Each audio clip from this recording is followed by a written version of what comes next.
Bueno, y estamos de vuelta en este podcast donde estamos analizando lo que ha sido la historia de las relaciones internacionales entre los Estados Unidos y Colombia. Tenemos desde la otra orilla a nuestro historiador de cabecera, Riley Dugworth, y quien les habla, Andrés Carrillo, su politólogo de confianza. Riley, ¿cómo estamos? ¿Cómo vas?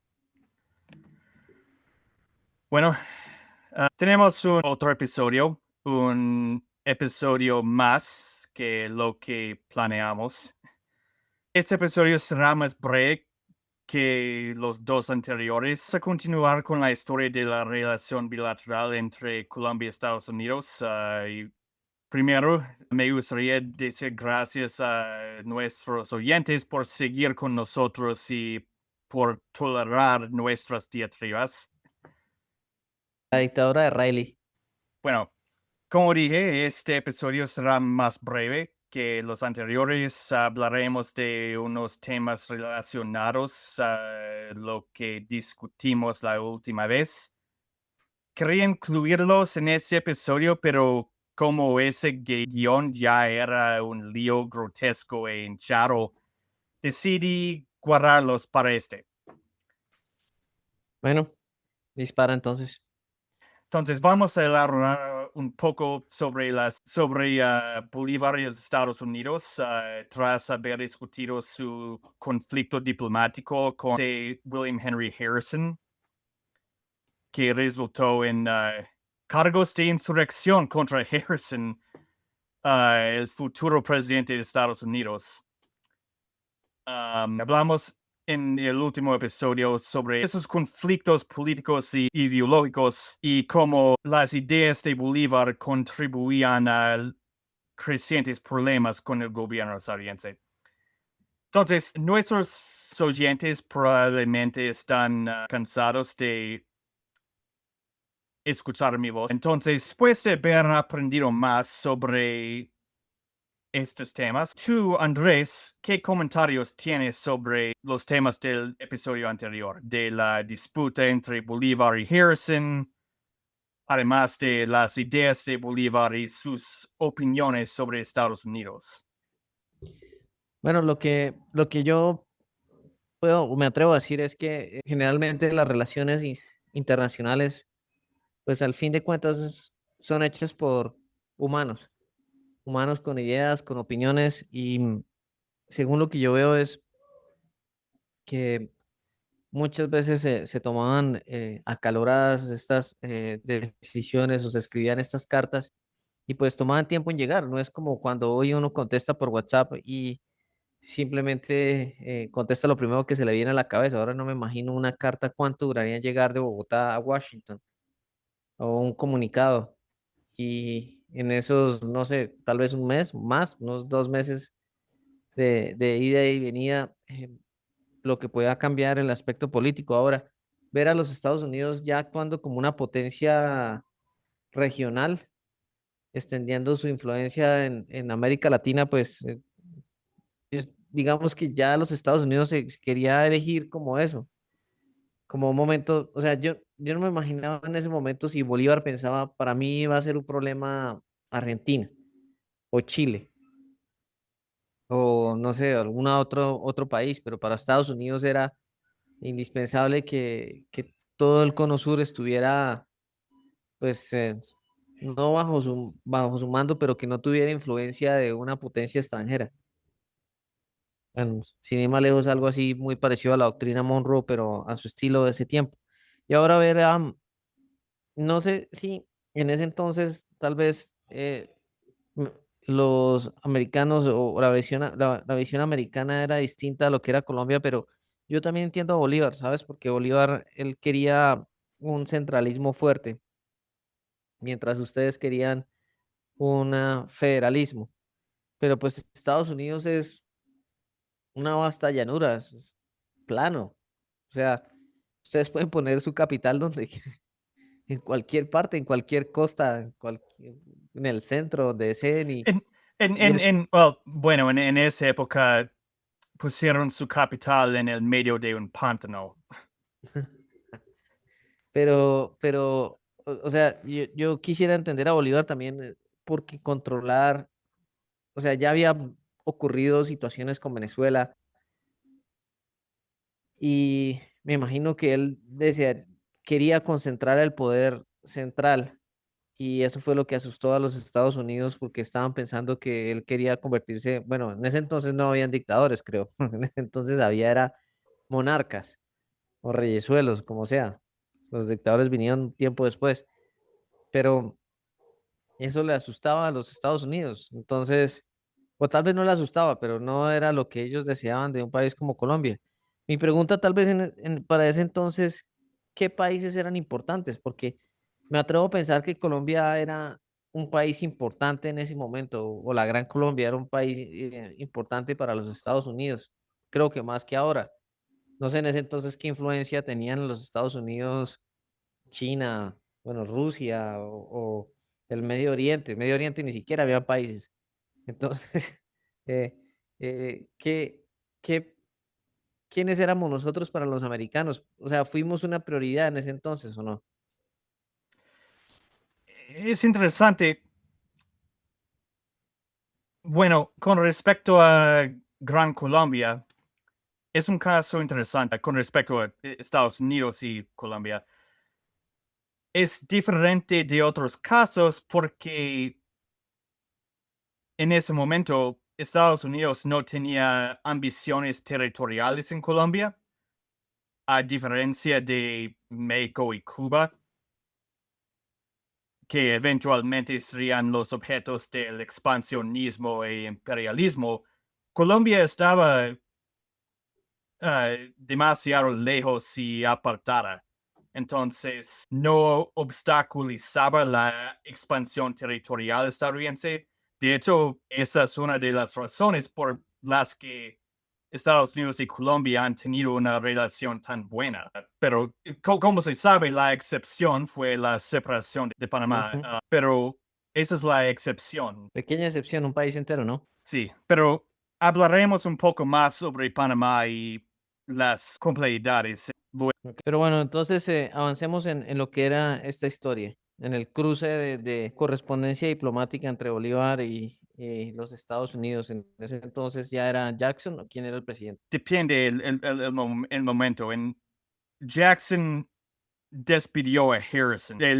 Los cargos criminales contra Harrison, ese incidente ocurrió durante la presidencia de Jackson. Sí. Porque Adams nombró a Harrison como embajador o ministro plenipotenciario y luego Jackson lo despidió. Siempre hay que tener un buen embajador, creería yo eso. Claro que últimamente los embajadores solo sirven para tomar whiskies en fiestas en el extranjero. Sin embargo, en ese entonces eran grandes pensadores. ¿O no? Probablemente consideraba a sí mismo como gran pensador, aunque todos los otros lo consideraban mediocre. Pero las informaciones, ¿cómo llegarían? O sea, mi pregunta es cómo, aparte de la valija diplomática o la correspondencia diplomática, ¿cómo sabía Bolívar que Estados Unidos era un desastre, como él lo decía? Creo que él lo dijo, era una anarquía regularizada, según lo que dijo él No, acerca del federalismo. él creía que en Hispanoamérica el federalismo sería la anarquía regularizada. Él pensaba en ejemplos como la primera república venezolana que cayó ante una reconquista española y también las Provincias Unidas de Nueva Granada, que tenía un sistema constitucional federativo debido en gran parte a la influencia de Camilo Torres, quien era gran admirador del constitucionalismo estadounidense. Pero no todos estaban de acuerdo. Por ejemplo, Antonio Nariño tenía pensamientos más parecidos a los de Bolívar. Eh, Él era también centralista y con eso había la guerra civil entre federalistas y centralistas en Nueva Granada. Y como discutimos en el episodio anterior, irónicamente, aunque Bolívar era centralista ideológicamente, todavía lideraba los ejércitos federalistas. Pues, bueno, sí, es algo como O sea, es muy parecido de cierta manera a los Estados Unidos y la guerra de secesión. O sea, ustedes tenían confederados y unionistas. ¿Cómo era que se llamaban los otros? No, era diferente, porque esa guerra no se lideró por diferencias Internos. sistema constitucional, sino por la esclavitud. Bueno, pero de todas maneras Bolívar, digamos que no era un libertario de los esclavos. Él también tenía sus esclavos, ¿o no? Bolívar tenía esclavos, aunque los, los liberó. Tenía actitudes complejas con respecto a la esclavitud y las relaciones raciales. Él reclutaba soldados negros para su ejército y declaró la emancipación de esclavos de Venezuela y Nueva Granada, los que se alistaron al ejército libertador. Um, pero a la vez él temía la pautocracia, la idea de los criollos que los negros se levantarían contra ellos, un temor inspirado por la revolución haitiana. Y él trataba de manera muy dura contra militares negros que lo desafiaban, como Piar y José Padilla. Entonces, sí, sus actitudes eran bastante complejas y aparentemente contradictorias, como muchos líderes. Bueno, sin embargo, ¿cómo podemos de cierta manera interpretar esta situación entre los Estados Unidos y Colombia? Eh, Estados Unidos de cierta manera deseaba que Colombia no recayera en una monarquía, pero no han contestado como mi pregunta. En ese entonces teníamos una prioridad en Latinoamérica, ¿o no? O sea, no querían los Estados Unidos que llegara una potencia extranjera a, de cierta manera, dominar nuestro país o nuestro territorio. ¿Verdad? Sí. Sí, eso, Bueno, Riley, en su sentido original, la doctrina Monroe era una expresión de la oposición a más colonización europea en las Américas, especialmente por parte de las monarquías. pero ellos tenían miedo de que eso pudiera volver una reconquista hacia los Estados Unidos o a qué le tenían temor los Estados Unidos. O sea, que existiera una reconquista por parte de los británicos o los franceses o algo así. Temían la influencia de los británicos y los franceses. En las cartas de Harrison a sus superiores en Estados Unidos, él expresaba el temor de que los monarquistas colombianos ofrecerían la corona colombiana sí, bueno, sí, pero Harrison en sus correspondencias con sus superiores expresaba su temor de que los bolivarianos quizás ofrecerían una corona a Bolívar o a un príncipe europeo.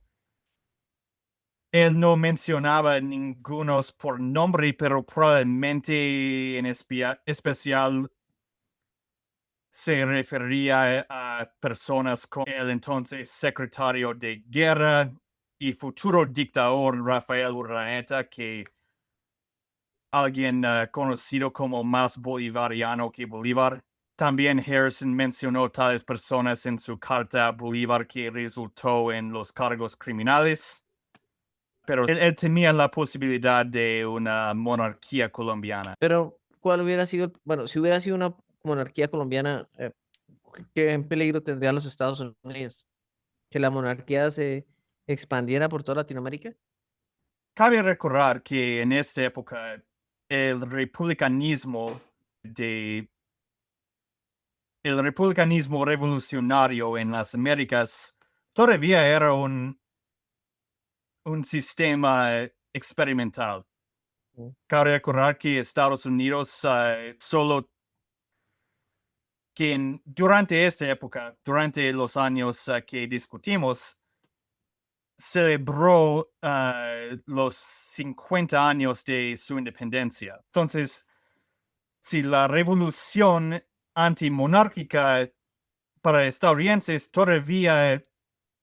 O sea, uh, los to- Estados Unidos aún sentía que de cierta manera extrañaba la monarquía. no, es que todavía se recordaba en ese momento la monarquía y estaban conscientes de que su sistema de gobierno era revolucionario y experimental Ujú. y que las otras repúblicas de las Américas también eran frágiles. Sí, pero es prácticamente esto que estamos viviendo se volvió a repetir bueno, a través de la historia después de la Segunda Guerra Mundial, ¿o no? Yo sé que no deberíamos de hablar de esto del futuro, pero es prácticamente lo que pasó en Surasia, en Corea, Vietnam. O sea, cuando una potencia no quiere que otra ejerza poder o ejerza alguna influencia sobre otra, sobre otros países, ¿o no? O sea, nosotros fuimos como ese ensayo.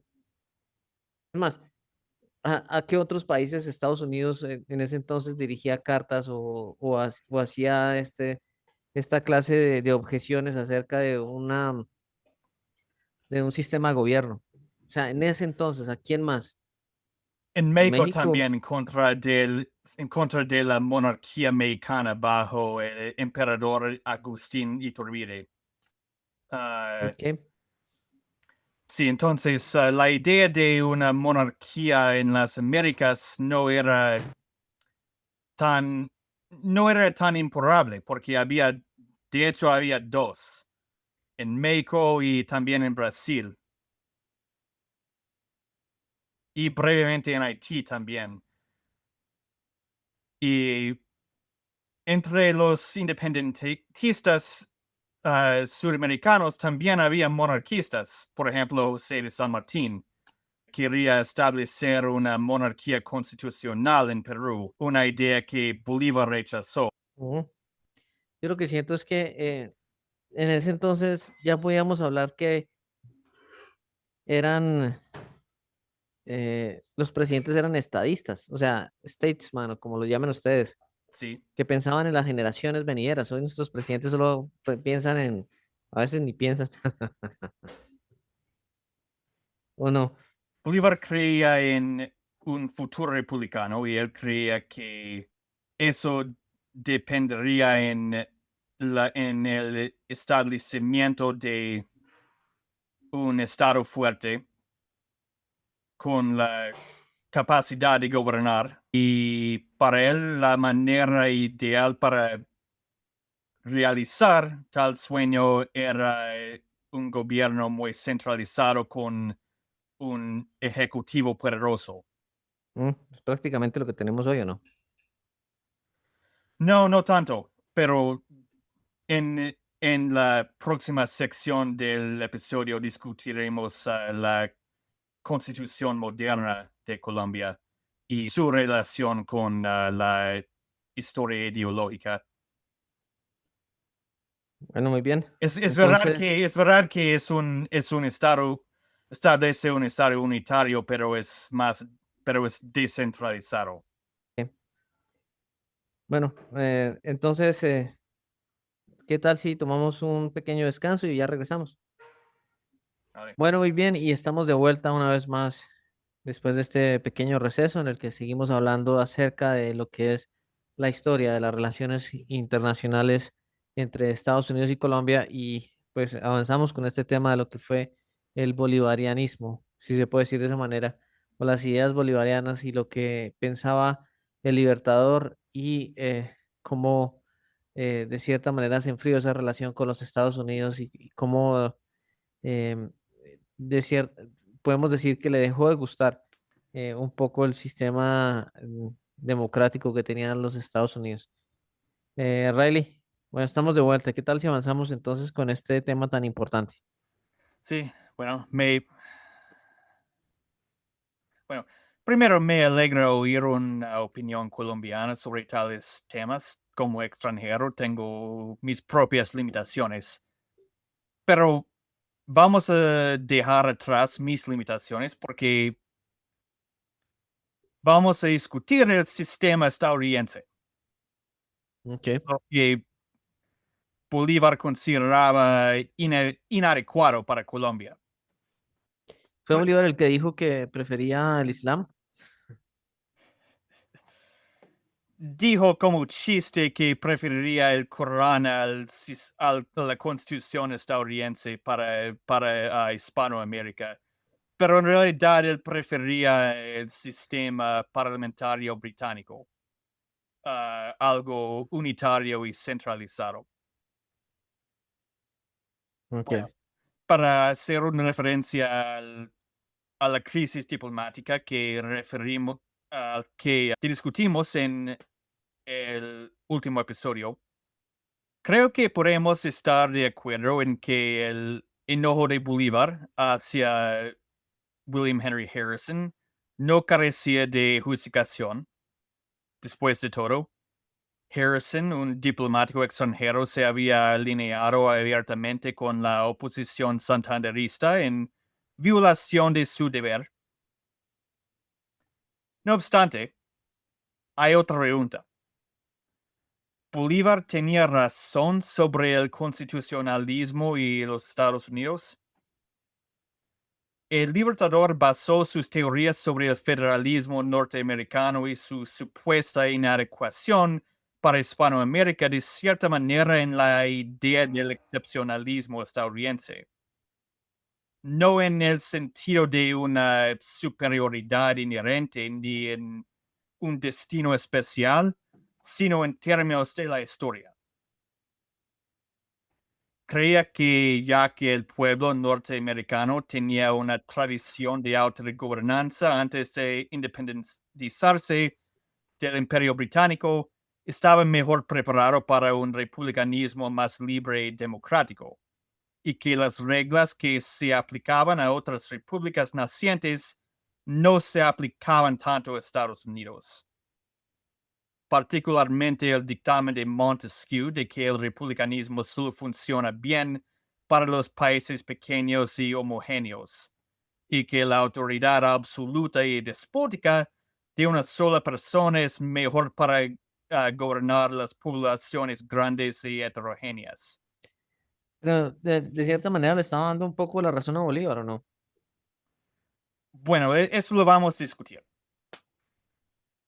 Esa teoría de Montesquieu es importante no solo por su influencia en el pensamiento de Bolívar, sino también porque plantea una complicación. Y eso es que Estados Unidos, igual que Gran Colombia, era un país grande y diverso. Entonces, Andrés, ¿crees de verdad que mi país es tan único y especial que tales reglas no se aplican? Pues lo que pasa es que creo que era distinto, aparte de toda la mentalidad que tenían los americanos a la que teníamos nosotros los colombianos, pero pues era más sencillo para ustedes ejercer un republicanismo americano porque su geografía era sencilla, o sea, vastas planicies, em, no sé, Colombia venía de otra manera, era mucho más complicada, las tres cordilleras, ríos inmensos, no había caminos, no era como cuando ustedes creo que descubrieron el oro en el oeste y se empezó el Gold Rush y toda esa cuestión. En cambio, nosotros, la, la vegetación y el relieve, ejercer un eficiente gobierno en nuestra geografía se me hacía muy complicado a no ser que como lo hacían los soviéticos con tanques. Pero, y otra cosa que no sé es si dentro de los Estados Unidos ustedes tenían regionalismos nacientes, porque el ecuatoriano tenía su regionalismo, el venezolano tenía su regionalismo y obviamente el colombiano. Mientras que el americanismo no sé cómo funcionaba, si en ese entonces ya eh, se veía que algunas regiones de ustedes querían independizarse o no, entonces quiero saber eso. Bueno, todo lo que dijiste está en acuerdo con lo que pensaba Bolívar. Pero la realidad es que Estados Unidos tampoco es pequeña o homogéneo como país. Y primero, como natural del oeste de Estados Unidos, te puedo decir que Estados Unidos no es totalmente plano. La región de donde soy es tan montañosa como Colombia, pero eso es otro tema. Bueno, te puedo decir que una persona que probablemente no habría estado de acuerdo con el análisis de Bolívar era James Madison, conocido en la historia como el padre de la Constitución. Antes de la Convención Constitucional, Madison escribió un ensayo titulado Los vicios del sistema político de los Estados Unidos, en el que describió lo que consideraba los fracasos y fallas de la gobernación del país bajo los artículos de confederación. Despreciaba al sistema confederacional por su incapacidad para proveer seguridad a la ciudadanía, aplicar las leyes, hacer que los estados cumplan con sus obligaciones y ejecutar una política exterior coherente. En muchos aspectos, las críticas de Bolívar a los gobiernos federales de su experiencia hicieron eco de las quejas de Madison. Sin embargo, la diferencia crucial entre ambos radica en sus soluciones a tales problemas. Madison, igual que Bolívar, había leído las obras de Montesquieu. Sin embargo, a diferencia de Bolívar, no aceptó sus ideas sobre el alcance territorial y la diversidad de una república ideal. Debido en parte a sus propias observaciones y en parte a las enseñanzas de filósofos escoceses como David Hume, Madison no creía que introducir un régimen autoritario fuera necesariamente la solución a los problemas de una república grande y heterogénea. De todas Tampoco, maneras, hay que ver una cosa y es que Bolívar era en medio de todo un militar, acaba de dirigir la campaña libertadora. ¿Qué otra cosa podíamos esperar de él o no? eso lo vamos a discutir. Tampoco Madison creía en que la virtud ciudadana por sí sola pudiera superar las dificultades. Al contrario, argumentaba que siempre existirían facciones dispuestas a anteponer sus intereses propios al bien común. En su ensayo federalista número 10, en el cual abogaba por la Constitución, Madison describió el faccionalismo así. Nada produce al amigo de los gobiernos populares más inquietud acerca de su carácter y su destino que observar su propensión a este peligroso vicio. Curiosamente, no argumentaba a favor de poner fin al faccionalismo. Escribió, abro comillas, hay también dos métodos para hacer desaparecer las causas del espíritu del partido. Destruir la libertad esencial de su existencia o dar a cada ciudadano las mismas opiniones, las mismas pasiones y los mismos intereses. Del primer remedio puede decirse con verdad que es peor que el mal perseguido. La libertad es al espíritu faccioso lo que el aire al fuego, un alimento sin el cual se extingue. Pero no sería mejor locura suprimir la libertad, que es esencial para la vida política, porque nutre a las acciones que al desear la desaparición del aire indispensable a la vida animal porque comunica al fuego su energía destructora. El segundo medio es tan impracticable como absurdo el primero. Mientras la razón humana no sea infalible y tengamos libertad para ejercerla, habrá distintas opiniones. Mientras exista una relación entre la razón y el amor de sí mismo, las pasiones y las opiniones influirán unas sobre otras, y las últimas se adherirán a las primeras. La diversidad de las facultades del hombre, donde se origina el derecho de propiedad, es un obstáculo insuperable a la unanimidad de los intereses. Cierro comillas. Entonces, ¿cómo se puede lidiar con tal problema si eliminarlo es imposible o indeseable?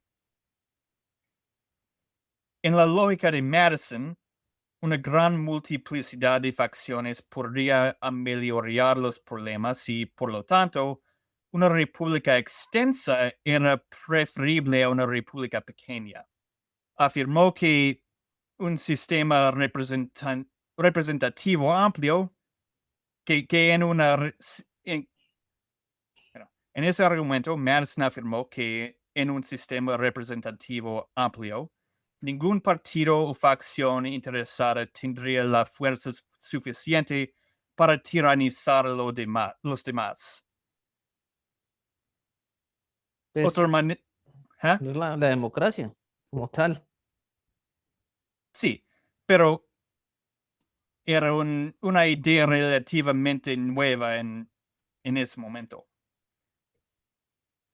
Él escribió, son las pequeñas repúblicas o las grandes quienes favorecen la elección de los más aptos custodios del bienestar público. Y la respuesta está bien clara a favor de los últimos por las dos evidentes razones. En primer lugar, debe observarse que por pequeña que sea una república, sus representantes deben llegar a un cierto número para evitar las maquinaciones de unos pocos, y que por grande que sea, dichos representantes deben limitarse a determinada cifra para precaverse contra la confusión que produce una multitud. Por lo tanto, como en los dos casos el número de representantes no está en proporción al de los votantes, y es proporcionalmente más grande en la república más pequeña, se deduce que si la proporción de personas idóneas no es menor que en la república grande que en la pequeña. La primera tendrá mayor campo en que escoger y consiguientemente más probabilidad de hacer una selección adecuada. En segundo lugar, como cada representante será elegido por un número mayor de electores en la república grande que en la pequeña, les será más difícil a los malos candidatos poner en juego con éxito los trucos mediante los cuales se ganan con frecuencia las elecciones. Y como el pueblo votará más libremente, es probable que elegirá a los que posean más méritos y una reputación más extendida y sólida. Cierro comillas. Sí, otra manera más breve, más corta de explicar tal idea vino en forma de una cita de Voltaire a la que Madison frecuentemente se refirió. Voltaire escribió en sus cartas filosóficas, abro comillas, si hubiera sola una religión en Inglaterra, el despotismo amenazaría. Si hubiera dos, intentarían degollarse entre sí, pero de hecho hay al menos 30 y viven en paz y felicidad. Cierro comillas. La necesidad de equilibrar y diluir los intereses de facciones no solo hace los países grandes y diversos compatibles con el republicanismo, sino que los hace ideales para ese sistema. Ese modo de pensar es marcadamente diferente al de Bolívar, que según las enseñanzas de Montesquieu buscó frenar los peligros de las facciones mediante el poder ejecutivo. Bueno, pero es que de todas maneras, la diferencia que tienen los Estados Unidos es que ustedes tienen dos partidos fuertes y el proceso de elección de No, candidatos. en ese momento no.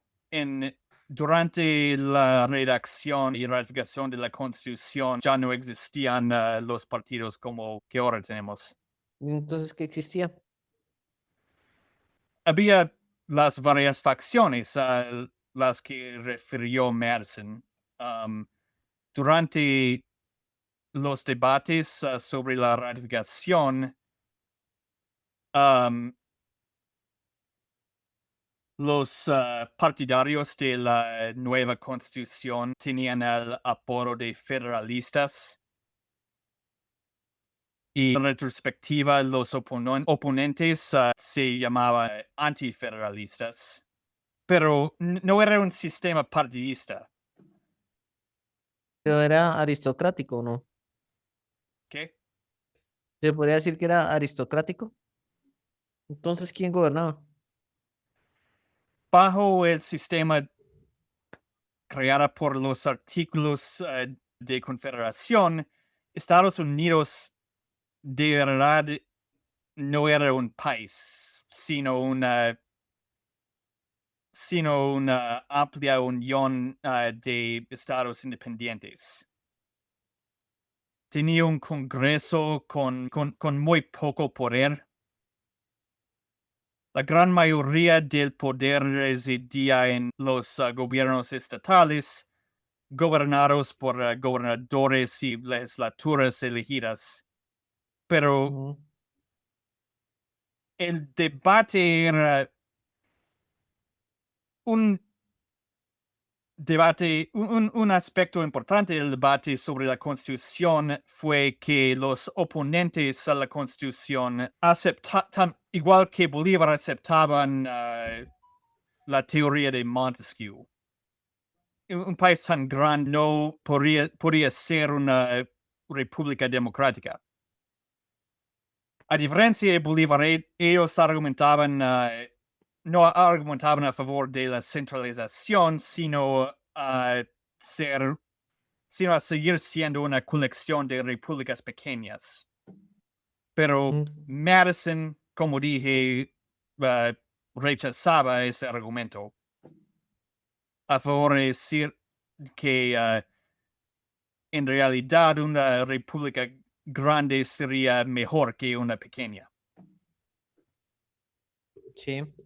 Bueno, me refiero a Madison primero por su importancia en la creación del constitucionalismo norteamericano, aunque no era la única persona importante, pero eso es tema para otro episodio.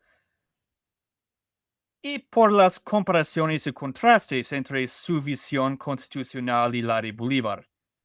En tal análisis se puede percibir que si Estados Unidos y Colombia son países diferentes, fundados bajo circunstancias distintas, los retos que enfrentaron sus fundadores presentaban algunas similitudes importantes.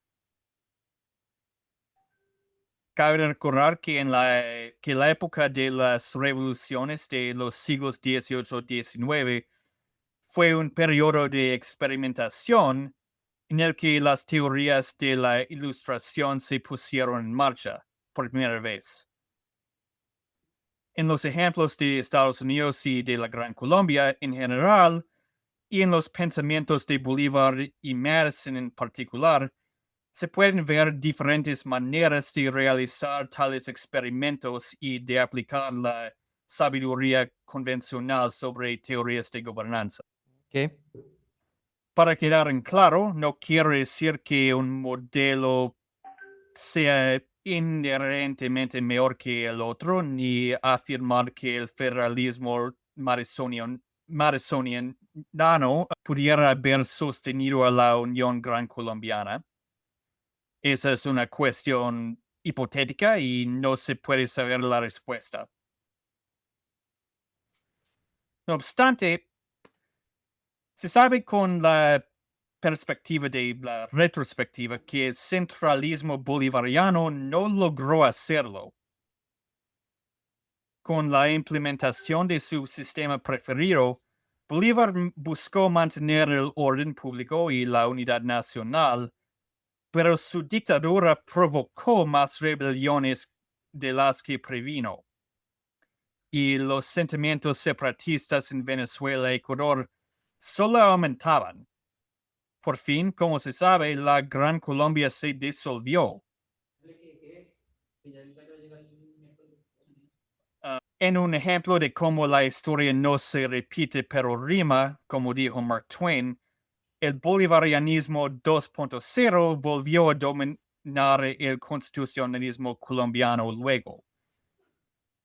La regeneración nacional de los años 1880 resultó en la Constitución de 1886, la carta gobernante más duradera y quizás la más influyente en la historia del país. Y fue la Constitución más bolivariana desde la Constitución boliviana.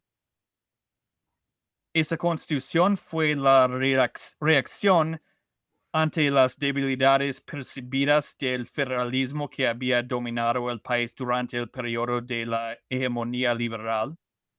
Los líderes de la regeneración, como Rafael Núñez y Miguel Antonio Caro, abogaban a favor de un nuevo centralismo para restaurar el orden en el país y utilizaban la memoria histórica de Bolívar. En particular, Caro invocó al Libertador en la promoción de su cepa del conservadurismo. Famosamente escribió el poema A la estatua del Libertador, una de varias obras asociadas con la rehabilitación de Bolívar en la memoria colombiana. Cabe señalar que el centralismo de la regeneración difería del bolivarianismo original en aspectos clave, en contraste con Bolívar, que había buscado usar los medios conservadores para lograr fines revolucionarios. Caro y sus compañeros veían el orden, la estabilidad y la jerarquía como fines en sí mismos. Pero la estructura básica del gobierno era muy similar al modelo gran colombiano.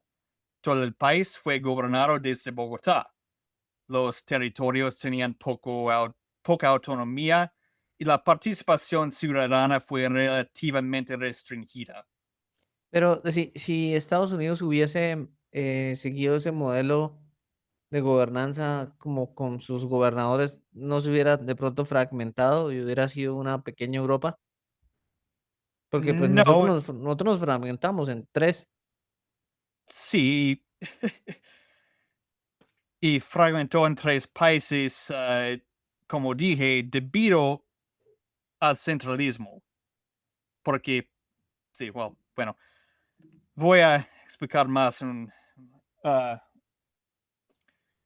Si el propósito de la Constitución de 1886 fue asegurar el orden público y la unidad nacional, puede decirse, si el propósito de la Constitución de 1886 fue asegurar el orden público y la unidad nacional, puede decirse que fue un fracaso.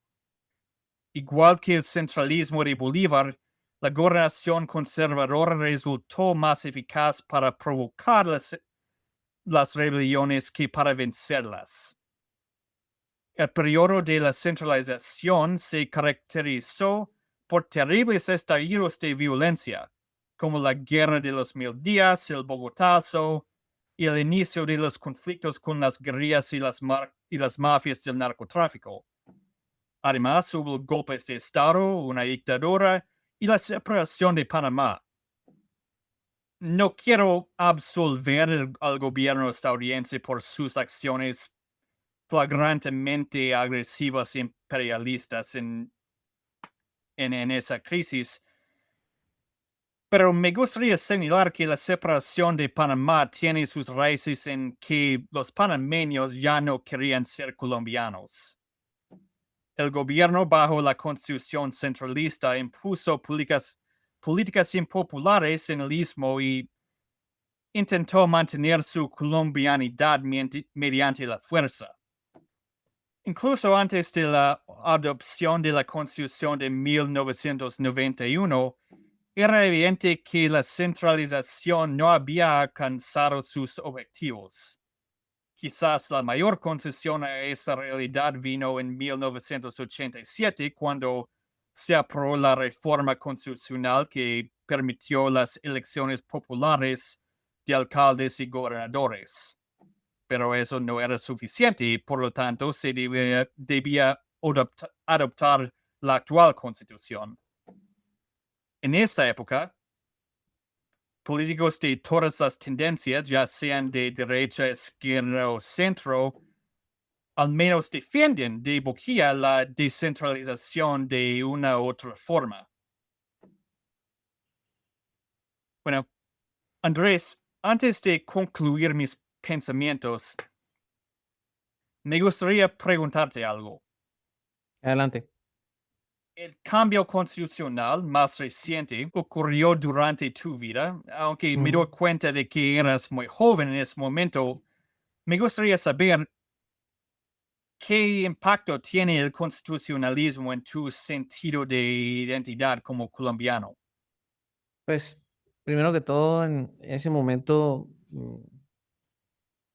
fue, o sea, cómo nació el movimiento para cambiar la Constitución fue alentador y fue esperanzador. Fue la séptima papeleta y pues el pueblo estaba cansado de que siempre nos gobernaran de los mismos partidos y de cierta manera haber dejado que un partido guerrillero y que llegara esta modernidad y pluralidad eh, nos proyectó a lo que sería el futuro de nuestro país, aunque bueno, no han cambiado muchas cosas para ser honesto, pero la libertad de culto, em, el- que existieran más partidos, em, digamos que la Constitución modernizó a nuestro país políticamente hablando.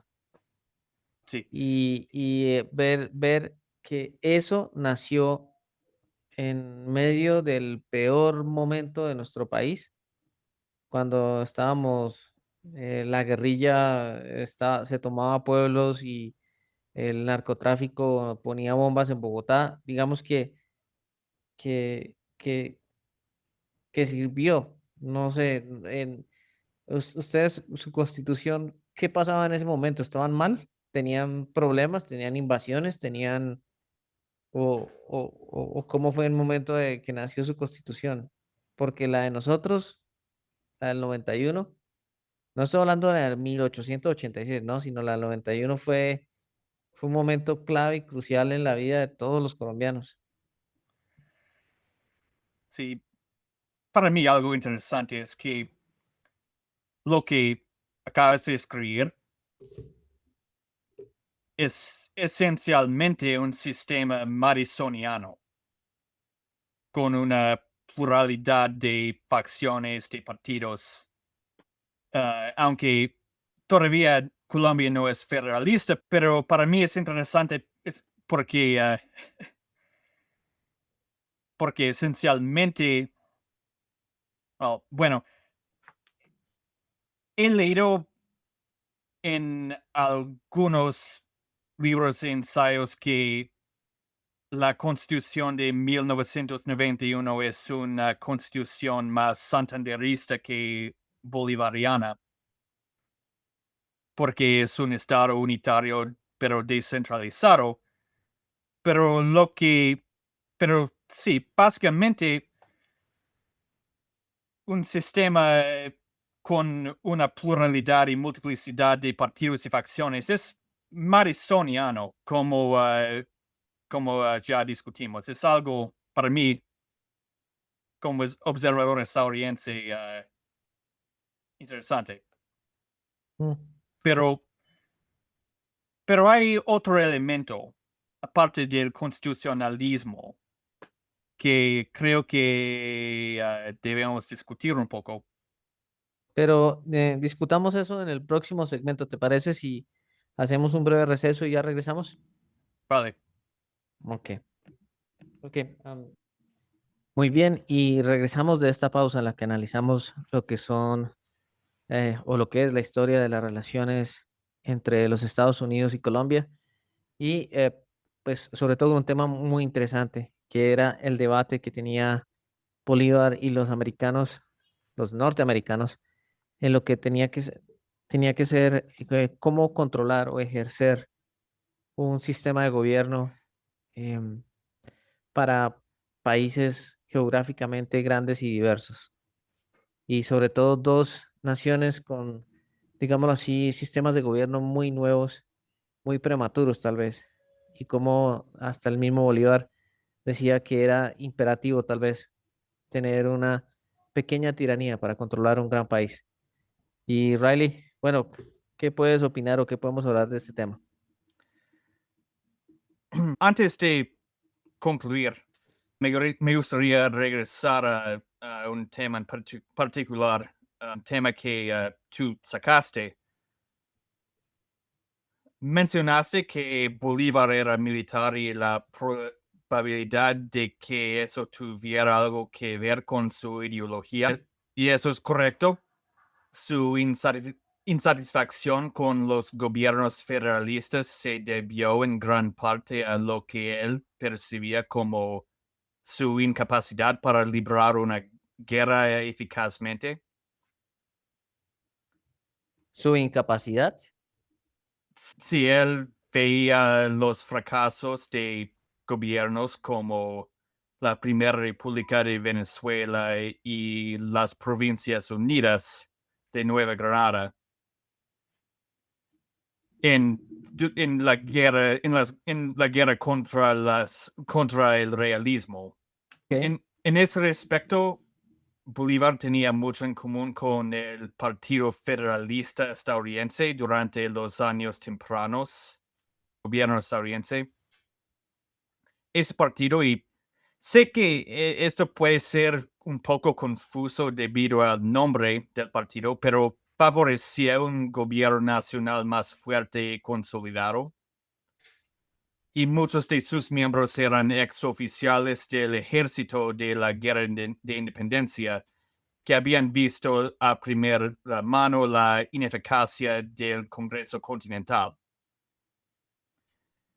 De hecho, aunque Bolívar es frecuentemente comparado con George Washington, yo diría que su equivalente ideológico entre los fundadores estadounidenses probablemente sería Alexander Hamilton, el más centralista entre ellos.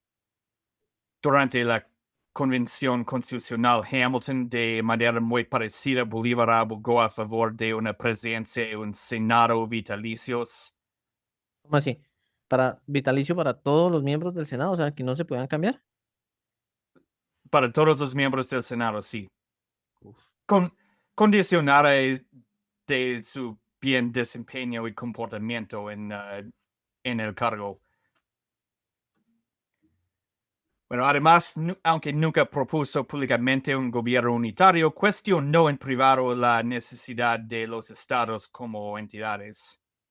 Bueno, pero nosotros, oye, nosotros no nos llamamos por un tiempo Estados Unidos colombianos. Sí, y bajo ese sistema, Colombia tenía un sistema federal con un gobierno nacional muy debilitado. Um, Igual como las Provincias Unidas, más parecido al gobierno estadounidense bajo los artículos de confederación que bajo la Constitución de 1700. O sea que nosotros de cierta manera imitamos el sistema de gobierno americano. De cierta manera, pero, pero el sistema que Estados Unidos ya había abandonado. Pero, ¿ustedes son federalistas o centralistas? Federalistas, pero había dos sistemas federales. Había los artículos de confederación inmediatamente después de la Guerra de Independencia, que creó un sistema muy débil, en que los estados eran prácticamente totalmente soberanos. Y la actual constitución creó un gobierno federal paradójicamente más centralista, con un gobierno nacional a nivel federal más empoderado, aunque todavía era un sistema federal. Eso era el gobierno por la que gente como Madison y Hamilton abogaba. Ok. Pero bueno, volvamos al tema entonces de Bolívar con Hamilton. Después de esto, ¿qué ocurrió, Riley? ¿Después de qué? De que Bolívar hizo críticas al sistema de gobierno americano. Ya lo discutimos, tenía problemas con el gobierno estadounidense debido en gran parte a las injerencias de William Henry Harris y otros que lo acusaron de querer ser rey. Pero creo que hay otro, para concluir este episodio, para un pensamiento final. Hay otro tema, parte del constitucionalismo, que es importante, que revela algunas debilidades del bolivarianismo. Y tiene que ver con la formación de una identidad nacional. Andrés, para ti, ¿qué significa ser colombiano como identidad nacional? Uy, ¿qué puede significar? Pues estamos hablando de una identidad completa, identidad moderna, Sí, la identidad. o identidad en cuanto a sistema de gobierno, ¿o qué? ¿Depende del sistema de gobierno? Pues la verdad nunca había pensado que es ser colombiano, porque pues nosotros, tal vez como ustedes mismos, somos muy diversos. Entonces creo que el primer punto sería diversidad de personas, de regiones. El segundo punto sería humanidad. Somos muy humanitarios. Eso creo que somos diversos humanitarios y vivimos en un paraíso. Bueno, sí, es importante. Y para mí, como observador extranjero, ha sido un poco raro porque en Colombia he visto un gran orgullo nacional, pero también un fuerte regionalismo. Colombianos son mucho más regionalistas que estadounidenses. Oh, come on. ¿De verdad? Sí, sí, de verdad. Y hay un faccionalismo político que a veces es violento, algo que, bueno, por fin se ve en Estados Unidos también. Um, pero curiosamente, la mayor unidad colombiana que he visto fue en Estados Unidos. El La ulti- mayor unidad colombiana. sí, el último julio fui al gran festival colombiano en Chicago para el Día de Independencia y había un contraste con las celebraciones de independencia que había visto anteriormente. En Zipaquirá es una celebración de la identidad nacional, sí, pero desde la perspectiva de una cultura andina. En Chicago había gente de todo el país celebrando de manera que mezclaba conscientemente las diversas tendencias regionales. Sí, sí, de todas partes. Ahí la gente que se negaría a alquilarles un apartamento a los costeños en Zipaquirá o Chía, celebraba uno al lado del otro con ellos. Pues es que a la hora de la celebración somos unidos, ¿o no? Pero más que ello, es que en ese respecto, sí, fue diferente de lo que ya había experimentado en Zipaquirá. Porque Pero lo mismo pasa contigo. A veces cuando estás acá en Colombia no te gusta hablar con otros americanos. Y es diferente porque, como dije antes, colombianos son más regionalistas que estadounidenses. Bueno, pero en resumidas, ¿qué crees que venimos siendo los americanos y los colombianos hoy en día? ¿Quién nos une y quién nos separa? Buena pregunta. Es la cuestión de la identidad y lo que si se puede unir una nación con las cosas que no tienen que ver con la raza o la etnia. Ah, la cuestión de un nacionalismo cívico, algo Mm, que en Estados Unidos es todo lo que tenemos, ¿el pero nacionalismo? porque no hay una raza o etnia estadounidense, pero pero en años recientes hemos tenido una revancha de los que afirman que sí hay y que, bueno, que algunos lo discutiremos en más detalle en otro episodio, pero que cuestionan la idea de una nación unida y basada en los ideales. Ahora quedó peor porque ni siquiera sé cuáles son nuestros ideales. Paz, libertad, no sé.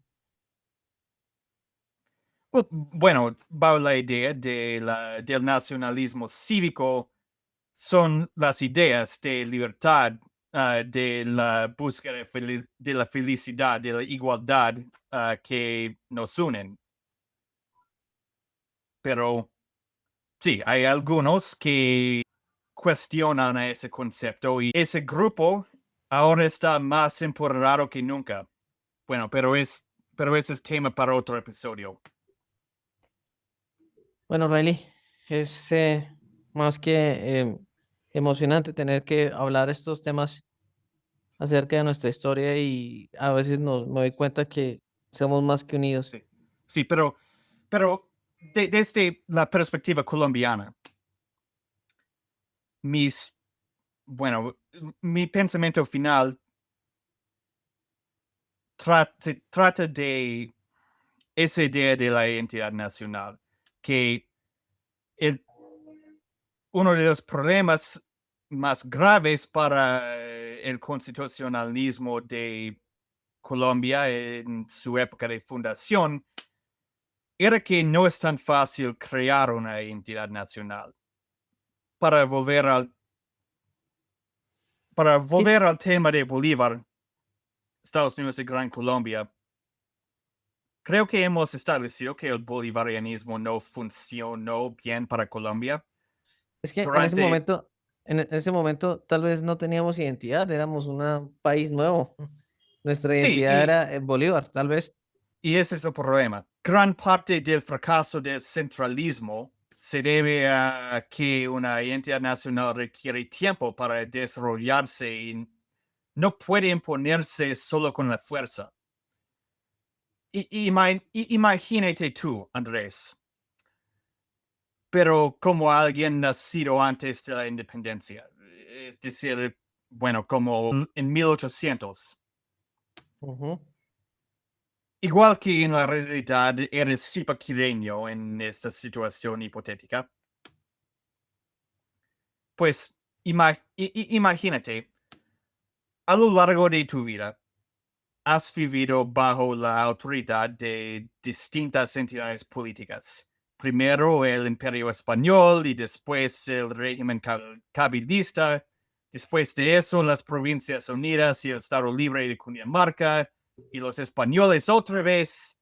Y por fin, en 1819, recibes la noticia de que tu hogar es parte de una nueva nación llamada Colombia. que incluye lugares remotos que no conoces y además posiblemente tendrías que alistarte al ejército y arriesgarte la vida para aplastar el realismo en otras regiones, liberar a Perú contra la voluntad de los peruanos y obligar a que Venezuela y Ecuador permanezcan en la Unión Nacional.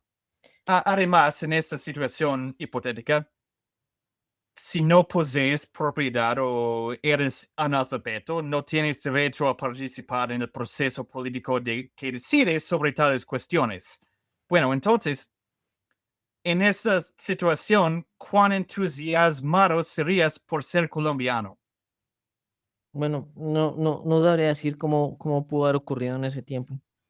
Que me, si yo estoy en una parcela o bueno, llegué a un sitio y de la noche a la mañana soy un ciudadano de un país que le acaban de cambiar el nombre, no sabría por qué luchar. O sea, mi familia, o sea, ni siquiera bandera había, escudo, himno nacional.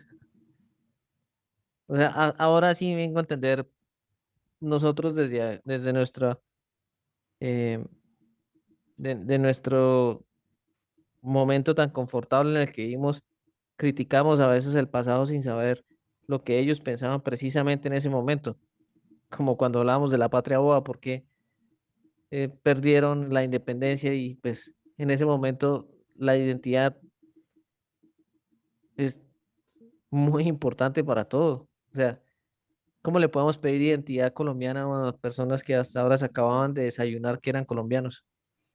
Bueno, pero, como dije, la identidad nacional requiere tiempo para desarrollarse orgánicamente. Y además, el pueblo necesita tener interés en la existencia continuada de la nación. Y la Gran Colombia no proveía ah, tal interés para los colombianos. Estoy consciente de que mi análisis del bolivarianismo quizás parece duro, pero no quiero culpar demasiado a Bolívar. Al contrario, él operaba conforme a la sabiduría convencional de su tiempo y en circunstancias difíciles. De hecho, la lección de los fracasos del bolivarianismo para mantener la unión nacional no es que el bolivarianismo fuera deficiente, sino que el liderazgo individual y sus sistemas y los sistemas basados en él tienen sus límites. Como líder político y militar, Bolívar tenía pocos pares entre sus contemporáneos. Entonces, el hecho de que incluso él fracasó en lograr algo debe servir como advertencia, especialmente durante esta época en la que el personalismo y el autoritarismo van ganando terreno. Pero lo discutiremos junto con otros temas en el próximo episodio que concluirá esta serie sobre Colombia y Estados Unidos. Me parece perfecto. Andrés, ¿tienes pensamientos finales? Pues tengo más dudas que pensamientos. Estamos hablando de un tema tan trascendental de cómo se formó una nación y una identidad. Y en ese momento la formación de la identidad eran tal vez tres, cuatro personas, un libertador y los padres fundadores o como se llamen allá en Estados Unidos. Y pues ahora ya somos más diversos, somos una nación que pensamos, que somos homogéneos en algún tipo de pensamiento, pero verdad que en ese entonces, ¿cómo fue que nos pudieron fundar? ¿Cómo fue que nos pudieron forjar como nación? Muy buena reflexión y gracias por haberme mostrado precisamente eso, de que hubo un inicio alguna vez y casi que es una coincidencia del destino haber llegado aquí a lo que somos los colombianos y los americanos. Pero bueno, Esto será para la próxima, nuestra próxima sesión, nuestro próximo capítulo, ¿te parece? Sí. Bueno, y para toda nuestra audiencia, agradecemos que nos hayan acompañado en esta larga pero muy productiva recapitulación de qué fue las relaciones entre Colombia y Estados Unidos y cómo nacieron, cómo se adaptaron y el por qué hemos llegado hoy aquí y por qué próximamente eh, vamos a tener nuevas aventuras entre lo que son los estados modernos y cómo fueron antiguamente. Y prácticamente podemos decir que esto lo deciden personas o líderes. Y tal vez muchas veces esos líderes no